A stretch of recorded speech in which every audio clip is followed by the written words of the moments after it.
Има една поговорка: света е като кръчма, да седнем на една маса. Шуменци обаче споделят всичко не в кръчмата, а в любимото кафене. Точно тази слабост на съгражданите си кмета Красимир Костов е решил да използва. 4 км дълго кафене, което да влезе в книгите на рекордите на Гинес. Самият той не пропуска да се отдаде на страстта си към кофеина. 10 часа тук на Ларгото, може би и горе-долу на това място. Обичам под лепите на Шумен да си пия кафето, да си видя приятелите. В кафенето шуменци напоследък споделят неволите си от кризата. Тук е като на трудова борса. Нямаш работа, отиваш в кафенето и приятел ще ти помогне. Само че вече не поръчваш толкова често от напитката и една студена вода ще свърши работа.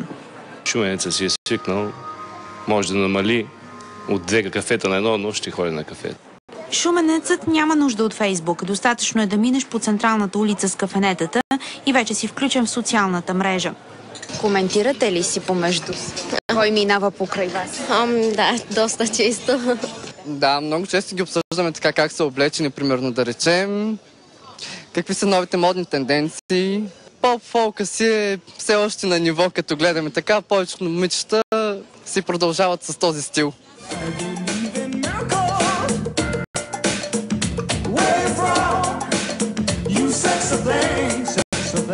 За да влязат в рекордите на Гинес, общината ще изгради платформи за кафенетата, за да не се прекъсва тяхната цялост. Преди време Шумен пак атакува рекордите на Гинес, но неуспешно. Тогава с най-дългото хоро в света. Сбити новите Елит Попов.